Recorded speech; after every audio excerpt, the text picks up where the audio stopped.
প্রিয় ষষ্ঠ শ্রেণীর শিক্ষার্থীরা, RS24 আওয়ার্স স্কুলের পক্ষ থেকে স্বাগত জানাচ্ছি গণিতের শিখন অভিজ্ঞতা ৭ বীজগাণিতিক রাশির জগৎ এর ষষ্ঠ পর্বে পৃষ্ঠা ১৫৯ হতে।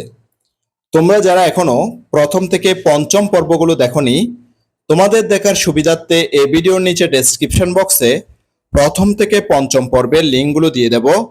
তোমরা তোমাদের সুবিধা মতো দেখে নিতে পারবে। আজকের পর্বে সমাধান করাবো ১৫৯ পৃষ্ঠার পদের উৎপাদক বা গুণনীয়ক ফ্যাক্টরস অফ এ টার্ম হতে। আজকের ক্লাসটি শুরু করার আগে তোমাদের কাছে একটা রিকোয়েস্ট থাকবে, তোমরা যারা এখনো আমার চ্যানেলটি সাবস্ক্রাইব করোনি তাড়াতাড়ি সাবস্ক্রাইব করে যুক্ত হয়ে যাও। গণিত সহ বিভিন্ন বিষয়ের ক্লাস দেখে নিজেদের যোগ্যতা বাড়াও। চলো প্রিয় শিক্ষার্থীরা, আজকের ক্লাসটি শুরু করা যাক। আমরা ইতিমধ্যে জেনেছি 5x - 2yz রাশিতে 5x ও -2yz পদ দুটি রয়েছে। তাহলে আমাদের আজকের যে টপিক সেটা হচ্ছে কি, পদের উৎপাদক বা গুণনীয়ক। এই যে পদের উৎপাদক এবং গুণনীয়ক আমরা যে আজকে পড়ব, এর আগে আমরা পড়েছিলাম পদ সম্পর্কে, তারও আগে আমরা পড়ছিলাম বীজগাণিতিক রাশি সম্পর্কে। তাহলে আমাদের একটা ধারাবাহিকতা রয়েছে। প্রথমে আমরা পড়েছি বীজগাণিতিক রাশি, এরপর হচ্ছে যে পদ, এরপর হচ্ছে যে আমরা আজকে পড়ব পদের উৎপাদক বা গুণনীয়ক। এখানে যা আমরা এই রাশিটিতে দুইটা পদ রয়েছে সেটা কিন্তু আমরা গত পর্বে বিস্তারিতভাবে আলোচনা করেছিলাম। এখানে যে 5x পদটির উৎপাদক বা গুণনীয়ক হলো দুইটা, একটা হচ্ছে 5 আর একটা হচ্ছে x। দেখো প্রিয় শিক্ষার্থীরা, যে 5x মানে হচ্ছে যে 5 ইন্টু এক্স, অর্থাৎ এক্সটা 5 এর সাথে গুণাকারে আছে, 5 এর সাথে কি গুণাকারে রয়েছে। তখন আমরা এখানে যে দুইটা জিনিস গুণাকারে রয়েছে, তাহলে এটাকে ভাঙলে আমরা কিন্তু দুইটা গুণনীয়ক পেয়ে যাচ্ছি, একটা হচ্ছে 5, একটা হচ্ছে কি x। এবং -2yz পদটি হলো -2 একটা, y একটা এবং z একটা, তিনটা মানে তিনটা জিনিসের বা তিনটা যে অক্ষর প্রতীক এবং সংখ্যা প্রতীকের যে গুণফল, অক্ষর প্রতীক এবং সংখ্যা প্রতীকের গুণফল, অর্থাৎ -2y এবং z এর গুণফল হচ্ছে যে -2yz। এই পদটি গঠিত হয়েছে এদের গুণফলের মাধ্যমে। আমরা খুব সহজেই কোনো বীজগাণিতিক রাশির পদগুলোকে ট্রি এর মাধ্যমে নিচের মতো করে প্রকাশ করতে পারি। আমরা কিন্তু সেটা কিন্তু শিখেছি যে বীজগণিতিক রাশিকে যে কিভাবে ট্রির মাধ্যমে পদ হিসেবে আলাদা করতে হয়। আজকে আমরা শিখব পদ করব এবং সেই পদের যে উৎপাদক আছে সেই উৎপাদকগুলো কিন্তু আমরা আজকে বের করা শিখব। কিভাবে পদ থেকে উৎপাদক নির্ণয় করতে হয় সেটা ট্রির মাধ্যমে আমরা, অর্থাৎ বীজগাণিতিক রাশির যে ট্রি, এই ট্রির মাধ্যমে আমরা শেখার চেষ্টা করব। দেখো প্রিয় শিক্ষার্থীরা, আমরা যদি মনোযোগ দিয়ে দেখি তাহলে এখানে যে জিনিসটা এখানে দেওয়া আছে 2x - 3yz, এটা হচ্ছে একটা বীজগাণিতিক রাশি, যেটা আমরা আগের পর্বগুলোতে শিখেছি যে বীজগাণিতিক রাশি কিভাবে তৈরি করতে হয়, বীজগাণিতিক রাশির মধ্যে কি কি থাকে, হ্যাঁ, সেটা আমরা কিন্তু আগের পর্বগুলোতে শিখেছি। তাহলে এটা হচ্ছে একটা বীজগাণিতিক রাশি। হ্যাঁ, এই বীজগাণিতিক রাশির মধ্যে দুটা পদ আছে। কয়টা পদ আছে প্রিয় শিক্ষার্থী? দেখো ভালো করে, একটা হচ্ছে যে 2x, একটা হচ্ছে -3yz। দেখো এখানে পদ হিসেবে চিহ্নিত করে দেওয়া আছে, এটাকে বীজগাণিতিক রাশি হিসেবে চিহ্নিত করে দেওয়া আছে এবং বলা আছে। তাহলে আমরা দুইটা পদ পেয়েছি, একটা হচ্ছে 2x, একটা হচ্ছে -3yz। এবার আমরা এই যে দুইটা পদ পেয়েছি, এই দুইটা পদের আমরা উৎপাদক নির্ণয় করব। কি নির্ণয় করব প্রিয় শিক্ষার্থী? উৎপাদক নির্ণয় করব।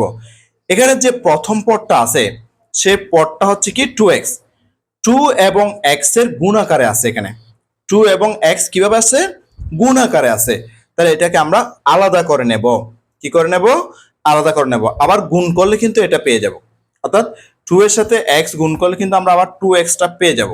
তাহলে এই যে 2 এবং x যে আলাদা করে লিখেছি, এগুলো হচ্ছে যে 2x এর, অর্থাৎ এখানে যে পদটা আছে সেই পদটার উৎপাদক হচ্ছে দুইটা, একটা হচ্ছে 2 আর একটা হচ্ছে যে x। এবার দ্বিতীয় যে পদটা আছে -3yz, এই -3yz কে আমরা যখন ভেঙে ফেলবো, অর্থাৎ উৎপাদকে ভাঙবো, তখন আমরা পাবো -3y এবং z। এই -3 সাথে y এবং z কিন্তু এখানে গুণ আকারে রয়েছে। আমরা যদি এগুলো গুণ করি আবার কিন্তু -3yz টা পেয়ে যাব। আশা করছি প্রিয় শিক্ষার্থীরা তোমরা এটা যে বীজগাণিতিক রাশি থেকে পদ কিভাবে নির্ণয় করতে হয় এবং পদ থেকে কিভাবে উৎপাদক নির্ণয় করতে হয় সেটা খুব ভালো মতো বুঝে গেছো। চলো এবার আরো সামনের দিকে আগানো যাক। এবার আমরা শিখব সহগ, ইংরেজিতে যাকে বলা হয় কোএফিসিয়েন্ট। আমরা জানতে পারলাম পদগুলো কিভাবে দুই বা ততোধিক উৎপাদকের গুণফলের মাধ্যমে লেখা যায়। তাহলে আমরা এবার কি শিখবো, যে আমরা শিখবো যে সহগ। আমি তোমাদেরকে একটা উদাহরণের মাধ্যমে বোঝাচ্ছি প্রিয় শিক্ষার্থীরা। আমি এখানে লিখলাম 5x, এখানে 5 এর সাথে x কিন্তু গুণ আকারে রয়েছে এবং 5টা চলকের বাম পাশে রয়েছে, অর্থাৎ চলকের সাথে শুরুতে রয়েছে। তাহলে চলকের সাথে, অর্থাৎ চলকের বাম পাশে যে সংখ্যা চিহ্ন বা সংখ্যা থাকে তাকে সহগ বলা হয়। তাকে কি বলা হয়? তাকে সহগ বলা হয়। অর্থাৎ আমি যে এখানে 5x লিখেছি, এই 5xটাকে যদি আমি ভাঙি, 5 এবং x এভাবে গুণ আকারে থাকবে। তাহলে এখানে সহগটা কিন্তু গুণফল আকারে আছে আর এখানে কিন্তু গুণ আকারে আছে। সেজন্য বলা হচ্ছে যে আমরা জানতে পারলাম পদগুলো কিভাবে দুই বা ততোধিক উৎপাদকের গুণফলের মাধ্যমে লেখা যায়। তাহলে আমরা এই যে পদ দুইটা উৎপাদকের গুণফল আকারে আমরা লিখেছি 5x। তারপর কি বলছে দেখো প্রিয় শিক্ষার্থীরা, বলা হচ্ছে যে আমরা আরো বুঝতে পারলাম পদের উৎপাদকগুলোর মধ্যে কোনটি সংখ্যা আবার কোনটি বীজগণিতীয় রাশি বা প্রতীক। তাহলে আমাদের যে উৎপাদকগুলোর মধ্যে আমরা দেখতে পাচ্ছি কোনটি সংখ্যা, যেমন আমি এখানে যে তোমাদেরকে উদাহরণ দিয়েছি, দেখো প্রিয় শিক্ষার্থীরা, এখানে যে 5x, হ্যাঁ, এই যে একটা পদ, এই পদের উৎপাদক হচ্ছে 5 এবং x। এখানের মধ্যে একটা হচ্ছে চলক আর একটা হচ্ছে কি সংখ্যা। সেজন্য তারা আমাদেরকে বলতেছে কি, যে আমরা বুঝতে পারলাম পদের উৎপাদকগুলোর মধ্যে কোনটি সংখ্যা আবার কোনটি বীজগণিতীয় রাশি বা প্রতীক। কোন পদের চলকের সাথে যখন সংখ্যা গুণক হিসেবে যুক্ত থাকে তখন ওই গুণককে সাংখ্যিক সহগ বা সহগ বলবো। তাহলে আমরা সাংখ্যিক সহগ কাকে বলবো বা সহগ কাকে বলবো সেটা কিন্তু এখানে বলা আছে। অর্থাৎ কোন পদের চলকের সাথে, আমি কিছুক্ষণ আগে তোমাদেরকে দেখিয়েছি যেমন 5x এর মাধ্যমে, এই 5x কিন্তু x এর সাথে গুণ আকারে আছে, হ্যাঁ, সেজন্য বলা হচ্ছে কোন পদের চলকের সাথে, অর্থাৎ x একটা চলক, চলকের সাথে যখন সংখ্যা মানে হচ্ছে এখানে 5 গুণক হিসেবে যুক্ত থাকে, দেখো গুণক হিসেবে যুক্ত আছে, তখন ওই গুণককে সাংখ্যিক সহগ বা সহগ বলে। তাহলে এই 5 কে কি বলা হবে? সহগ বা সাংখ্যিক সহগ বলা হবে। যেমন এখানে উদাহরণ দিয়েছে দেখো, যেমন 4x, 6xy, -15xyz পদগুলোর সাংখ্যিক সহগ যথাক্রমে, এখানে 4x এর সাংখ্যিক সহগ হচ্ছে যে 4, এরপরে 6xy, xy এর এখানে সাংখ্যিক সহগ হচ্ছে যে 6 এবং -15xyz এই পদটার সাংখ্যিক সহগ হচ্ছে যে -15। আশা করছি প্রিয় শিক্ষার্থীরা সহগ সম্পর্কে তোমাদের জ্ঞান যথেষ্ট পরিমাণ হয়েছে এবং তোমরা বুঝতে পেরেছো যে সহগ কিন্তু গুণাকারে থাকে। কার সাথে গুণাকারে থাকে? চলকের সাথে গুণাকারে থাকে, অর্থাৎ গুণক হিসেবে থাকে। হ্যাঁ, চলকের সাথে গুণক হিসেবে থাকে। গুণক কেন বলা হচ্ছে প্রিয় শিক্ষার্থী? দেখো, মনে করো আমি এক্স কে 5 দিয়ে গুণ করতেছি। হ্যাঁ, এখানে 5টা হচ্ছে গুণক, এটা এক্সটা হচ্ছে গুণ্য। আর আমরা গুণফল যখন বের করব তখন কিন্তু আমরা x5 লিখবো না, আমরা লিখবো 5x। আমরা কি লিখবো? 5x। অর্থাৎ 5টা কিন্তু x এর শুরুতে থাকবে, অর্থাৎ x এর বাম পাশে থাকবে। শুরুতে সাংখ্য সহগ থাকবে বা সাংখ্যিক সহগ থাকবে এবং পরে চলক থাকবে। এখানে এই চলককে কিন্তু 5 দ্বারা গুণ করা হয়েছে, এই 5টা হচ্ছে এখানে গুণক। অর্থাৎ সেজন্য বলা হচ্ছে যে কি, যে কোন চলকের সাথে বা কোন পদের চলকের সাথে যখন সংখ্যা গুণক হিসেবে যুক্ত থাকে তখন ওই গুণককে সাংখ্যিক সহগ বা সহগ বলে। চলো এবার আরো সামনের দিকে আগাই। আমাদেরকে এখানে একটা একক কাজ দিয়েছে। বলা হচ্ছে যে একটি 3 পদ ও একটি 4 পদ বিশিষ্ট বীজগণিতীয় রাশি লিখে প্রতিটি পদের উৎপাদকগুলো ট্রি এর মাধ্যমে দেখাও। অর্থাৎ একটি 3 পদ ও একটি 4 পদ বিশিষ্ট, অর্থাৎ মোট 2টা আমরা বীজগণিতীয় রাশি লিখব। এই 2টা বীজগণিতীয় রাশি লেখার পরে প্রতিটি পদের উৎপাদকগুলো ট্রির মাধ্যমে আমাদেরকে দেখাতে বলা হয়েছে। প্রিয় শিক্ষার্থীরা, আমি এই একক কাজটির সমাধান তোমাদের জন্য খাতায় করে দেখাচ্ছি। একক কাজের প্রথমে 1 নাম্বার সমাধানটা দেখে নাও প্রিয় শিক্ষার্থীরা, যে একটি 3 পদ বিশিষ্ট রাশি হলো 5x - 3y + 8z। এখানে 3টা পদ আছে, একটা হচ্ছে 5x, আরেকটা হচ্ছে -3y, আরেকটা হচ্ছে যে 8z। এটা হচ্ছে একটা 3 পদ বিশিষ্ট রাশি। এবার বলছে কি, প্রতিটি পদের উৎপাদক ট্রির মাধ্যমে উপস্থাপন। অর্থাৎ এই যে 3 পদ বিশিষ্ট একটা রাশি লিখলাম, এই রাশিটিকে আমি এবার ট্রির মাধ্যমে উপস্থাপন করব। দেখো প্রিয় শিক্ষার্থী, আমি রাশিটি এখানে লিখেছি 5x - 3y + 8z। এটা যে বীজগাণিতিক রাশি সেটা আমি এখানে লিখে দিয়েছি। এবার পদগুলোকে লিখেছি, 3টা পদ লিখেছি। প্রথম পদ যেটা সেটা হচ্ছে 5x এবং পদ হিসাবে এটা চিহ্নিত করে দিয়েছি। দ্বিতীয় পদ হচ্ছে -3y, আর তৃতীয় পদ হচ্ছে যে 8z। এবার এই পদগুলো থেকে আমি উৎপাদকগুলোকে আলাদা করেছি। দেখো, প্রথম পদের যে উৎপাদক 5x এর উৎপাদক হচ্ছে 2টা, একটা হচ্ছে 5 আর একটা হচ্ছে x। আর দ্বিতীয় পদ -3y, এটার 2টা পদ, একটা হচ্ছে -3 আর একটা হচ্ছে যে y। এবং 8z এর 2টা পদ, একটা হচ্ছে যে 2টা উৎপাদক, একটা হচ্ছে 8 আর একটা হচ্ছে z। আমি আবার বলছি তোমাদেরকে প্রিয় শিক্ষার্থীরা, 5x পদটির 2টা উৎপাদক, একটা হচ্ছে 5 আর একটা হচ্ছে x। -3y পদটির 2টা উৎপাদক, একটা হচ্ছে -3 এবং y। আর 8z এর অর্থাৎ 8z পদটির 2টা উৎপাদক, একটা হচ্ছে 8 আর একটা হচ্ছে z। আমি উৎপাদক এখানে চিহ্নিত করে দিয়েছি। এবার আমি 4 পদ বিশিষ্ট রাশি লিখব এবং ওই রাশিটির উৎপাদক ট্রির মাধ্যমে প্রকাশ করব।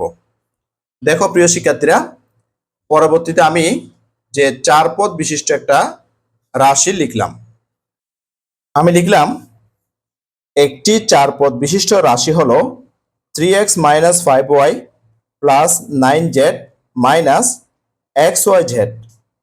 প্রতিটি পদের উৎপাদক ট্রি এর মাধ্যমে প্রকাশ। এরপরে বীজগাণিতিক রাশিটা লিখলাম এখানে 3x - 5y + 9z - xyz। এই রাশিটিতে মোট 4টি পদ আছে এবং আমি রাশিটি এখানে লিখে চিহ্নিত করে দিলাম। এরপরে 4টি পদ কি কি পদ দিয়ে চিহ্নিত করলাম এখানে। প্রথম পদটা হচ্ছে যে 3x, দ্বিতীয় পদটা হচ্ছে -5y, তৃতীয় পদটা হচ্ছে যে 9z এবং চতুর্থ পদটা হচ্ছে যে -xyz। এবার আমি এই 4টি পদের উৎপাদকগুলোকে চিহ্নিত করব। দেখো, প্রথম পদের উৎপাদক হচ্ছে দুইটা, একটা হচ্ছে 3 আর একটা হচ্ছে যে x, কারণ 3 এবং x কিন্তু গুণ আকারে রয়েছে। তাহলে দুটো উৎপাদক, এবং আমি উৎপাদক লিখে কিন্তু চিহ্নিত করে দিয়েছি লাল কালি দিয়ে। দেখো প্রিয় শিক্ষার্থীরা, যে দুটো উৎপাদক 3 এবং x, এবং এই পদটা অর্থাৎ দ্বিতীয় পদটার দুটো উৎপাদক, একটা হচ্ছে -5 একটা হচ্ছে y। তৃতীয় পদটার দুটো উৎপাদক, একটা হচ্ছে 9 আর একটা হচ্ছে z। এবং চতুর্থ যে পদটা আছে এটার কিন্তু চারটা উৎপাদক। যেমন এখানে এক্স ওয়াই জেড, এটাতে কোনো সাংখ্যিক সহগ নাই। যদি আমরা জানি যদি কোনো সাংখ্যিক সহগ না থাকে, এটার সাংখ্যিক সহগ হচ্ছে 1, অর্থাৎ এখানে মাইনাস সাইন থাকার কারণে -1 বসলো, এরপরে এক্স, এরপরে ওয়াই, এরপরে জেড। এখানে মোট চারটা উৎপাদক। আশা করছি প্রিয় শিক্ষার্থীরা এই সমস্যার সমাধানটি তোমরা খুব ভালো মতো বুঝতে পেরেছো। তোমরা বুঝছো কিনা প্রিয় শিক্ষার্থীরা সেটা অবশ্যই আমাকে কমেন্ট বক্সের মধ্যে জানাবে। আর তোমরা বাংলাদেশের কোন জেলা থেকে আমার ক্লাসগুলো দেখতেছো সেটাও অবশ্যই আমাকে কমেন্ট বক্সের মধ্যে জানাবে। চলো এবার আরো সামনের দিকে আগাই। এবার আমরা বইতে দেখব। এরই মাধ্যমে আমরা একক কাজটি সমাধান করে নিলাম। এবার সামনের দিকে আগাই, কি বলছে দেখি প্রিয় শিক্ষার্থীরা। বীজগণিতীয় রাশির কোনো পদের সাথে যখন কোনো সংখ্যা গুণক হিসেবে যুক্ত থাকে না, তখন ওই রাশি বা পদের সহগ 1 ধরা হয়। সেটা প্রিয় শিক্ষার্থীরা আমি একক কাজ করার সময় চতুর্থ পদটিতে যে -xyz ছিল, সেখানে সহগ হিসাবে আমি -1 এনেছি, সেটা তোমাদেরকে বুঝিয়ে দিয়েছি। সেই কথাটাই তারা আমাদেরকে এখানে বলল যে যে কোনো চলকের সাথে যদি কোনো সাংখ্য সহগ যুক্ত না থাকে, হ্যাঁ, তখন তার সহগ কিন্তু 1 ধরা হয়। কারণ 1x কে লেখা হয় শুধুমাত্র x। তখন আমরা যখন x লিখি এখানে কিন্তু 1x, তাহলে 1x কিন্তু আমরা লিখি না, হ্যাঁ, শুধু x লিখি। এরপরে -1xy কে লেখা হয় শুধুমাত্র -xy ইত্যাদি দিয়ে। সুতরাং অর্থাৎ ইত্যাদি অর্থাৎ আরো অনেক হতে পারে, এরকম আরো অনেক হতে পারে, সেজন্য ইত্যাদি দেওয়া হয়েছে। সুতরাং x এবং -xy এর সহগ যথাক্রমে এই x এর সহগ হচ্ছে 1 আর -xy এর সহগ হচ্ছে যে -1। মনে করো প্রিয় শিক্ষার্থীরা এখানে আমরা দেখলাম a b c রয়েছে, তাহলে এটার সহগ কত হবে? এর সহগ হবে কত? নিশ্চয় তোমরা বুঝতে পারতেছো, এর সহগ হবে 1। কারণ এখানে 1টা কিন্তু এখানে গুণাকারে রয়েছে। আর যদি আমি বলি z এর সহগ কত, z এর সহগ হবে 1, কারণ z এর সাথে 1 কিন্তু গুণাকারে রয়েছে। সেজন্য এখানে বলা হচ্ছে কি x এবং -xy এর সহগ যথাক্রমে 1 এবং -1। আর যখন কোনো চলকের সাথে কোনো অক্ষর প্রতীক গুণক হিসেবে যুক্ত থাকে, অক্ষর প্রতীক যুক্ত থাকে, তখন ওই গুণককে রাশি বা পদের আক্ষরিক সহগ বলে থাকি। চলো সেটা আমরা একটা উদাহরণের মাধ্যমে বোঝার চেষ্টা করি। দেখো প্রিয় শিক্ষার্থীরা, মনে করো tan ABC একটি একপদী রাশি। এখানে একটা পদ tan ABC, এখানে tan হলো ABC এর সাংখ্যিক সহগ, অর্থাৎ এখানে আমরা সাংখ্যিক সহগ হিসেবে পাচ্ছি কাকে? tan কে। কার সাংখ্যিক সহগ? সেটা ABC এর সাংখ্যিক সহগ, অর্থাৎ যতগুলো চলক রয়েছে তাদের সাংখ্যিক সহগ tan ABC এর সাংখ্যিক সহগ। আচ্ছা, এখানে যদি আমি যে a কে বলি তখন a কাদের সহগ হবে? a হলো এই যে বাকি যারা আছে, অর্থাৎ a ছাড়া বাকি যারা আছে তাদের আক্ষরিক সহগ। যেমন a হলো tan BC এর আক্ষরিক সহগ, লেখা হয়েছে দেখো, a হলো tan BC এর আক্ষরিক সহগ। এবার যদি আমি b কে বলি তাহলে b হলো তাহলে বাকিগুলোর আক্ষরিক সহগ। তাহলে বাকি কারা কারা আছে? tan AC আছে, তাহলে b হলো tan AC এর আক্ষরিক সহগ। এবার আমি যদি c বলি তাহলে c বাকি যারা আছে তাদের আক্ষরিক সহগ, বাকি কি কি আছে, tan ab আছে। তাহলে সেজন্য লিখেছে দেখো সি হলো tan ab এর আক্ষরিক সহগ। আশা করছি প্রিয় শিক্ষার্থীরা তোমরা আক্ষরিক সহগটাও বুঝে গেছো। এবার চলো আরো সামনের দিকে আগাই। তাহলে একটি বীজগাণিতিক রাশিকে ভেঙে করলে কি কি পাওয়া যায় তা এক নজরে দেখে নিই। আমরা এবার একটা বীজগাণিতিক রাশিকে ভাঙলে আমরা কি কি পাবো সেটা একটু করে দেখে নেব। আমরা চিত্রের মধ্যে সেটা দেখতে পাচ্ছি প্রিয় শিক্ষার্থীরা, যে চিত্রের মধ্যে যে একটা যে গোল চিহ্নিত করে একটা রাশি দেওয়া হয়েছে, সেই রাশিটার নাম হচ্ছে যে 7x + 3। সে রাশিটা কি, 7x + 3। এবার এই রাশিটাকে যদি আমরা বিশ্লেষণ করি আমরা কি কি পাচ্ছি একটু করে দেখার চেষ্টা করি। এবং এটা যে একটা বীজগাণিতিক রাশি সেটা কিন্তু এখানে লেখা আছে, বীজগাণিতিক রাশি। এখন দেখো এখানে দুইটা পদ আছে, একটা হচ্ছে 7x আর একটা হচ্ছে 3। সেটা লেখা হয়েছে দেখো নিচে 7x এবং 3 কে পদ দিয়ে চিহ্নিত করা হয়েছে, অর্থাৎ পদ হিসেবে লিখেছে, নিচে পদ হিসেবে লিখে দিয়েছে, এখানে পদ হিসেবে লিখে দিয়েছে। এবার দুইটা পদের মধ্যে আমরা প্রথম পদকে যদি চিন্তা করি, এখানে আমরা দেখতে পাচ্ছি 7ও আছে, x আছে। তাহলে 7 এবং x, হ্যাঁ, এটা দুইটা কিন্তু উৎপাদক, একটা 7 একটা x, এই পদটার কিন্তু উৎপাদক হচ্ছে 7 এবং x। এই 7টা হচ্ছে যে এই x এর সহগ আর xটা হচ্ছে যে চলক, xটা হচ্ছে কি চলক। এরপরে প্লাস 3 রয়েছে, অর্থাৎ দ্বিতীয় পদ। দ্বিতীয় পদের সাথে কোনো চলক আছে প্রিয় শিক্ষার্থী? কোনো চলক নাই। তাহলে কোনো সংখ্যার সাথে যদি চলক না থাকে তখন আমরা তাকে কি বলি, ধ্রুবক বলি, কারণ ধ্রুবকের মান কখনো পরিবর্তন হয় না, ধ্রুবকের মান কখনো পরিবর্তন হয় না। তাহলে সেটাকে আমরা কি বলি, ধ্রুবক বলি, অর্থাৎ ধ্রুবক অপরিবর্তনীয়। ধ্রুবক কি, অপরিবর্তনীয়। আশা করছি একটা বীজগাণিতিক রাশির মধ্যে কি কি থাকে বা কি কি পাওয়া যায় বা ভাঙলে কি কি পাওয়া যায় তা আমরা এই চিত্র থেকে জেনে গিয়েছি। চলো এবার আরো সামনের দিকে আগাই। এবার এখানে একটা একক কাজ দিয়েছে প্রিয় শিক্ষার্থীরা, দেখো সে একক কাজের মধ্যে বলা হচ্ছে যে কি, নিচের ছকটি পূরণ করো। ছক 7, আমাদেরকে এখন 7 নাম্বার একটা ছক দিয়েছে, এই ছকটা পূরণ করতে বলা হয়েছে। ছকের মধ্যে 1 থেকে 7 পর্যন্ত ক্রমিক নম্বরগুলো দেওয়া আছে।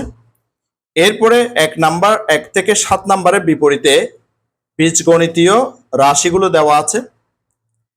এরপরে যে তৃতীয় কলাম যেটা আছে, এই কলামের মধ্যে লেখা আছে x যুক্ত পদ, এগুলো লিখতে হবে। এরপরে চতুর্থ কলামের মধ্যে x এর সহগগুলো এখানে লিখতে হবে। পঞ্চম কলামের মধ্যে x যুক্ত পদ যেগুলো আছে সেগুলো এখানে লিখতে হবে। এরপরে ষষ্ঠ কলাম যেটা আছে সেটাতে y এর সহগগুলো এখানে লিখতে হবে। প্রিয় শিক্ষার্থীরা, এই একক কাজের সমাধানটি আমি তোমাদের জন্য করে দেখাচ্ছি। দেখো প্রিয় শিক্ষার্থীরা, একক কাজের সমাধানটি আমি তোমাদের জন্য করে দিয়েছি। এখানে ক্রমিক নং 1 আছে 3x - 4yz। এখানে x যুক্ত পদ হচ্ছে যে এখানে 3xটা, আর x এর সহগ অর্থাৎ 3x এর মধ্যে x এর সহগ হচ্ছে 3। y যুক্ত পদ হচ্ছে যেটা -yz, সেটা বসলো। y এর সহগ, এখানে y ছাড়া বাকিগুলো হচ্ছে y এর সহগ, অর্থাৎ -4z, এটা হচ্ছে যে y এর সহগ। এবার 2 নাম্বার যে বীজগণিতীয় রাশি আছে সেটা হচ্ছে কি 5 - x + 7aby। তাহলে x যুক্ত পদ হিসেবে আছে দেখো এখানে -x, এটা আর x এর সহগ হচ্ছে যে এখানে যে মাইনাস আছে আর x এর কোনো সহগ না থাকার কারণে এটা 1 হবে, আর মাইনাস সাইন সহ 1টা বসবে, অর্থাৎ -1। এরপরে y যুক্ত পদ হচ্ছে যে এখানে 7aby, সেটা বসলো। এবার y এর সহগ হচ্ছে যে এখানে y ছাড়া বাকিগুলো 7ab হচ্ছে যে এখানে y এর সহগ। এবার 3 নাম্বার থেকে আমাদেরকে সমাধানগুলো করতে হবে। 3 নাম্বারের যে রাশিটি রয়েছে সেটা হচ্ছে কি px - 2/3y। তাহলে এক্স যুক্ত পথ হচ্ছে যেখানে পি এক্স, তাহলে আমি পি এক্সটা এখানে লিখলাম। এরপর এক্স এর সহগ হচ্ছে যে পিটা লিখলাম। এরপর হচ্ছে ওয়াই যুক্ত পথ, এখানে দেখো ওয়াই যুক্ত পথ হচ্ছে যে 2/3 ওয়াই, আর একটা মাইনাস চিহ্ন আছে, সে মাইনাস চিহ্ন সহ বসবে -2/3 ওয়াই। আর ওয়াই এর সহগ হচ্ছে যে ওয়াই ছাড়া বাকিগুলো -2/3। এরপরে 4 নাম্বার যে রাশিটি আছে সেটা হচ্ছে কি এবি এক্স প্লাস 23, তাহলে এক্স যুক্ত পথ হচ্ছে এখানে এবি এক্স, আর এক্স এর সহগ হচ্ছে যে এক্স ছাড়া বাকিগুলো অর্থাৎ এবি। আর এখানে ওয়াই যুক্ত পথ নেই, তাহলে ওয়াই যুক্ত পথ যেহেতু নেই, ওয়াই এর সহগও শূন্য, মানে ওয়াই এর সহগও নেই। এরপরে 5 নাম্বার যে রাশি সেটা হচ্ছে 9 - 11 বিজেড, এখানে এক্স যুক্ত কোনো পদ নেই, সেই জন্য নেই লিখলাম। আর এক্স এর কোনো যেহেতু বা এক্স যুক্ত যেহেতু কোনো পদ নেই, তাহলে সহগও কিন্তু শূন্য, সহগও নেই। এরপরে ওয়াই যুক্ত পদও কিন্তু নেই এখানে, এরপরে ওয়াই এর সহগ কিন্তু শূন্য। এরপরে 6 নাম্বার যে রাশিটি আছে সেটা দেখো প্রিয় শিক্ষার্থীরা, সেটা হচ্ছে 4x plus 12y minus 14z। এখানে যে এক্স যুক্ত পথ হচ্ছে যে 4x, আর এক্স এর সহগ, এখানে এক্স এর সহগ দেখো 4। এরপরে ওয়াই যুক্ত পথ হচ্ছে যে 12y এবং ওয়াই এর সহগ হচ্ছে যেখানে 12। এরপরে 7 নাম্বার দেখো পি এক্স ওয়াই, তাহলে এক্স যুক্ত পথ হচ্ছে এখানে পি এক্স ওয়াই, যেটা একটা পদ আছে সেটা হচ্ছে যে এক্স যুক্ত পথ, আর এক্স এর সহগ হচ্ছে যে এক্স ছাড়া বাকিগুলো অর্থাৎ পি ওয়াই। আর এখানে ওয়াই যুক্ত পথ সেটাও কিন্তু ওয়াই যুক্ত পথ, কারণ ওয়াই সহ আছে এখানে, সেজন্য লিখলাম পি এক্স ওয়াই। এরপরে ওয়াই এর সহগ হচ্ছে যে ওয়াই ছাড়া বাকিগুলো অর্থাৎ পি এক্স হচ্ছে যে ওয়াই এর সহগ। আশা করি প্রিয় শিক্ষার্থীরা এই একক কাজটির সমাধান তোমরা খুব ভালো মতো বুঝতে পেরেছ, এবং আজকে যা যা সমাধান করিয়েছি এবং যা যা শিখিয়েছি সবগুলো তোমরা ভালো মতো বুঝতে পেরেছ। তাই আজকের ক্লাসটি তোমাদের কাছে অনেক অনেক চমৎকার লেগেছে। আজকের ক্লাসটি এই পর্যন্ত। আমি আগামী ক্লাসে 161 পৃষ্ঠার সদৃশ ও বিসদৃশ পদ লাইক অ্যান্ড আনলাইক টার্মস থেকে শুরু করব। গণিতের শিকন অভিজ্ঞতা 7 বীজগাণিতিক রাশির জগতের 7ম পর্বটি দেখার আমন্ত্রণ জানাচ্ছি। সাথে সাথে গণিতের অন্যান্য ক্লাসগুলো দেখারও অনুরোধ জানাচ্ছি, এবং গণিত ছাড়াও বিভিন্ন বিষয়ের ক্লাসগুলো দেখারও অনুরোধ জানাচ্ছি। ইতিমধ্যে তোমরা যারা আমার চ্যানেলটি সাবস্ক্রাইব করে আমার ক্লাসগুলো নিয়মিত দেখতেছ, তোমাদেরকে আমার অন্তরের অন্তঃস্থল থেকে অসংখ্য অসংখ্য ধন্যবাদ। আর যারা সবেমাত্র আজকে প্রথমবার আমার ক্লাসটি দেখলা, তোমাদের প্রতি অনুরোধ রইল তোমরা আমার চ্যানেলটি সাবস্ক্রাইব করে পাশের নোটিফিকেশন অল করে বেল বাটনটিকে বাজিয়ে দাও। আর তোমার বন্ধুদের সাথে ও আত্মীয়স্বজনের সাথে ক্লাসগুলো বেশি বেশি শেয়ার করো, যাতে করে তারাও তোমার মতো দেখে উপকৃত হয়। গণিতের শিকন অভিজ্ঞতা 7 বীজগাণিতিক রাশির জগতের 7ম পর্বটি দেখার আমন্ত্রণ জানিয়ে আজকের ক্লাসটি থেকে এখানেই বিদায় নিচ্ছি। সবাই ভালো থাকবা, সুস্থ থাকবা, অবশ্যই নিরাপদে থাকবা। সবাইকে অসংখ্য ধন্যবাদ।